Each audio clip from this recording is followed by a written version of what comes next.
Ang gusto ng nanay ko, patawarin ko. Yung nanay ko naaawa kay Tabang. Pero syempre, ang ako naman, naaawa naman ako sa nanay ni Tabang. Actually, hindi pa nga alam ng abogado ko to itong mangyayari na to eh. Pero alam ko mapapanood niya to. Eh wala eh, ganun talaga eh. Mas masarap kasi dun sa sa pakiramdam na meron kang peace of mind. Diba? Ang laki na ng gastos ko! Kaya ako nagkaso nun kasi syempre hinamon, naman may iwasan, hinamon ako, nakakasunod daw ako. Yun.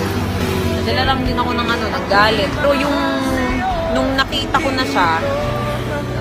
siya personal, yun, nawala yung galit ko. Kumbaga parang nangibabaw pa rin yung pinagsamahan.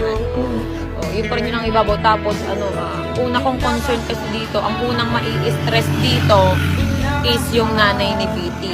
Kaya ang nangyari, hindi naman kasi kaya ng puso ko, hindi rin kaya ng konsensya ko na